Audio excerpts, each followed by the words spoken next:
اب آپ نے دیکھ لیا خود کہ ایک تضاد بھری ایک داستان ہے.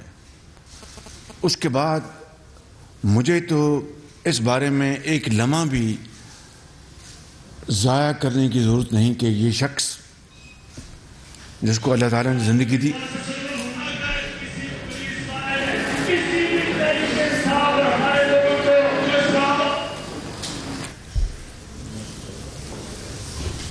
کہ دن رات یہ جھوٹ بولنے والا شخص آج پھر نہ صرف میری بات چھوڑ دیں, سیاسی قبیلے کی بات چھوڑ دیں, آج وہ افواج پاکستان کے اوپر اس طرح حملہ آور ہے کہ جس طرح خدا نخواستہ کوئی دشمن حملہ کر دے. ایک طرف آپ نے سنا کہ کس طرح کہ جنرل باجوہ میرے ساتھ کھڑے ہیں, حکومت کے ساتھ کھڑے ہیں, ہماری پوری مدد کر رہے ہیں, اور آج کن الفاظ میں, یعنی جنرل باجوہ سپہ سالار ہیں, افواج پاکستان کے اس ادارے کے خلاف جو گندی فاش گالیاں جو سوشل میڈیا پہ چل رہی ہیں, ان کے بچوں اور بیٹیوں کے خلاف. دشمن ملک ہندوستان کو اور کیا چاہیے؟ وہ تو آج خوشیاں منا رہے ہیں وہاں پر. خود آپ نے ہندوستان کے جو ٹی وی چینلز ہیں ان کے اوپر ان کے کس طرح مسکراہٹیں ان کے چہروں پر ہیں کہ کس طرح عمران خان اپنی ISI اور اپنے فوجی ادارے کے خلاف اٹھ کھڑا ہے, اور وہ سنگین الزامات لگا رہا ہے کہ کسی نے سوچا بھی نہیں تھا. تو میں سمجھتا ہوں کہ اس کے بعد کوئی بات مزید مجھے کہنے کے لیے کوئی ضرورت نہیں ہے کہ یہ شخص سر سے لے کے پاؤں تک یہ ایک جھوٹ کا ایک مجسمہ ہے, اور قوم کو بدقسمتی سے پوری کوشش کر رہا ہے کہ قوم کو پٹری سے ہٹانے کے لیے. لیکن یہ 22 کروڑ کا ملک ہے, انشاءاللہ اللہ تعالیٰ اس ملک کی حفاظت کرے گا.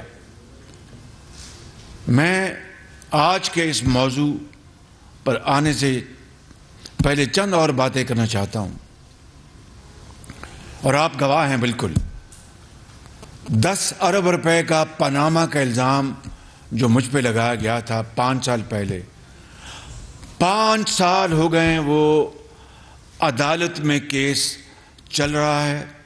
یہاں پر لاہور میں کئی ججز تشریف لائے اور کئی چلے گئے, ان کے وکیل نہیں پیش ہوتے, اور ہر تاریخ پر کوئی بہانہ. یہ کوئی بطور لیڈر آف دی اپوزیشن نہیں, حکومت میں یہ تھے. حکومت میں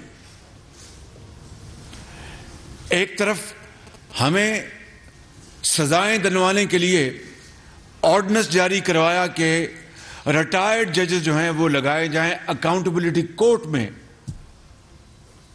ریٹائرڈ ججز کیوں؟ خدا نخواستہ جو حاضر سروس ججز کم ہو گئے تھے یا موجود نہیں تھے. صرف ایک کہ ایسے ریٹائرڈ ججز قابو کر لیے جائیں جن کو جاوید اقبال کی طرح بلیک میل کریں. اور وہ خاتون بیچاری ہماری بہن, کیا نام تھا اس کا, طیبہ گل کو حبس بیجا میں رکھا وزیر اعظم ہاؤس میں, ان کو بلیک میل کیا اور اس کے ذریعے جاوید اقبال کو بلیک میل کیا تاکہ ہمارے خلاف اور ان کے جو خلاف کیسز تھے وہ بند ہو جائیں. ہمارے خلاف وہ پوری طرح نیازی عمران گٹھ جوڑ جو ہے وہ پوری تیزی کے ساتھ وہ سزائیں دلوائیں. یہ تو اللہ تعالیٰ کا کرم ہے کہ اس کے باوجود بھی مجھے پتا ہے کہ آپ نے آج ماڈل ٹاؤن کا سوال بھی کرنا ہوگا. ماڈل ٹاؤن میں ٹرائل کورٹ نے ان کے دور میں ہمیں اور میرے ساتھیوں کو کلین چٹ دی, اور لاہور ہائی کورٹ نے اس کیس کو جو فیصلہ آیا تھا اس کو برقرار رکھا. دوسرا میں آپ کو یہ بتانا چاہتا ہوں کہ ملتان میٹرو میں کیا ہوا تھا کہ وہ یادیو کمپنی $17 ملین عمران خان نیازی نے الزام لگایا تھا، اس کا کیا بنا آج تک؟ میں جاننا چاہتا ہوں وہ کون لوگ تھے جنہوں نے عمران خان کو اس کے اوپر مامور کیا تھا کہ یہ آپ ٹیلی ویژن پر کہہ دیں۔ $17 ملین چین کو بدنام کیا، چین کو ناراض کیا۔ وہ کہاں گیا وہ کیس؟ وہ شناختی کارڈ کدھر گیا؟ تیسرا، 27 ارب روپے کے وہ دستاویزی ثبوت وہ لہرائے گئے کہ جاوید صادق نامی آدمی میرا فرنٹ مین ہے۔ 5 سال ہو گئے اس علم کو، کدھر گیا وہ کیس؟ کوئی بتائے کہ وہ کیس کہاں گیا؟ اور چوتھا کہ ڈیلی میل میں جو سٹوری عمران خان نیازی اور شہزاد اکبر نے چھپوائی، اس کا کیا ہوا؟ پاکستان کو تو بدنام کر دیا، لیکن وہی ڈیفٹ اسی سٹوری کے لیے جب پلندہ بھجوایا گیا نیشنل کرائمز ایجنسی کو، تو 2 سال ان کو تحقیق انہوں نے کی۔ وہ میری کوئی پھپھی کے بیٹے نہیں تھے کہ انہوں نے 2 سال بعد انہوں نے کلین چٹ دی اللہ تعالیٰ کے فضل و کرم سے۔ یہ ہے وہ عمران نیازی جو اس قوم کو تباہ کرنا چاہتا ہے، اس قوم کو برباد کرنا چاہتا ہے، اداروں کو بھی، اور ملک کو، اس کی معیشت کو تباہ کر دیا، خارجی تعلقات کو تباہ کر دیے۔ میں یہاں پر میرے سینے میں وہ راز دفن ہیں خارجی تعلقات کے حوالے سے، جو میں بتاؤں تو آپ سب آپ کے سر چھت کو لگیں گے، لیکن میں یہاں پر وہ ایسی بات نہیں کروں گا، اس لیے کہ میں امین ہوں، مجھے اپنی قبر میں جانا ہے، مگر پاکستان کا 22 کروڑ عوام کا مفاد میں اپنی ذات کے لیے اس کو قربان نہیں کر سکتا۔ لہٰذا اب میں آتا ہوں آج کے موضوع پر کہ یہ جو الزام لگایا گیا، بھائی پنجاب حکومت تمہاری ہے، پنجاب آپ کے پاس اسپیشل برانچ ہے، آپ کے پاس IB ہے، آپ کے پاس دوسری ایجنسیز ہیں، آپ ان کے ساتھ تحقیق کروائیں۔ وزیر اعلیٰ پنجاب کو پوچھیں کہ وفاقی حکومت نے 28 تاریخ کا یہ مراسلہ ہے، فیڈرل ایجنسی نے لکھ کر دیا، جو ہم نے پنجاب حکومت کو بھجوایا کہ یہ جناب عمران خان کے یہ جو ہو رہے ہیں جلوس جلسے، وہاں پر خدا نخواستہ دہشت گردی کا پورا خطرہ ہے، اس کے لیے پوری تدبیر کی جائے، اس کے انتظامات کیے جائیں، اور بہتر ہے کہ اس کو ختم کیا جائے۔ یہ سب ہم نے مراسلے پنجاب حکومت کے ساتھ شیئر کیے۔ ان کی ذمہ داری تھی، میری تو ذمہ داری جو تھی کہ جو وفاق سے جو انفارمیشن جنریٹ ہو ہم نے ان کے حوالے کی۔ تو اگر کوئی یہ واقعہ ہوا تو پنجاب حکومت کو پوچھیں، FIR کیوں نہیں کٹ ہوئی؟ تو پنجاب حکومت ان کی اپنی ہے، میری تو نہیں ہے۔ IG ان کا ہے، ہوم سیکرٹری ان کے ہیں، وہ بتائیں، قوم کو بتائیں ابھی تک پوسٹ مارٹم کیوں نہیں ہوا؟ وہ 4 گولیاں ہیں، 16 گولیاں ہیں، 8 گولیاں کتنی ہیں، وہ قوم کو بتائیں۔ لیکن جھوٹ بول کر اگر اور میں دیکھیے، میں مذہب کارڈ کے میں خلاف ہوں، سیاست ہے، اور اللہ تعالیٰ کی کتاب، اس کے احکامات، اس کے نبی کریم کی جو اسوہ حسنہ ہے، وہ ہم سب کا ہمارا وہ یعنی ایمان ہے دل کی اتھاہ گہرائیوں سے۔ لیکن کسی نے احسن اقبال کے بارے میں پوچھا کہ جب وہ زخمی ہوا کہ وہ کیوں زخمی ہوا؟ وہ جو مذہب کارڈ کا جو اس کو استعمال ہوا اور اس کو جس طرح اس کو پذیرائی ملی، احسن اقبال جب زخمی ہوئے اللہ تعالیٰ نے ان کو بچایا، اس کو تو کسی نے نہیں پوچھا۔ آج یہ جو شخص ہے جس نے یہ جو ویڈیو سامنے آئی ہیں اور پوری قوم کے سامنے ہے، وہ آپ نے دیکھا ہے، میں نے بھی دیکھی ہیں وہ، اور جو اس کو خود اس جرم کو وہ قبول کرتا ہے کہ میں نے یہ جرم کیا ہے، زیادتی کی ہے، تو اس کی جو نتائج جو ہیں، اس کی جو بنیاد ہے، اس کے اوپر ہمیں غور کرنے کی ضرورت ہے۔ اس سے ہٹ کر میں بات کرنا چاہتا ہوں کہ اگر عمران خان نیازی، آپ کے پاس اگر ثبوت ہیں کہ ان 3 لوگوں نے سازش کی، خدا نخواستہ، تو پھر مجھے ایک لمحہ بھی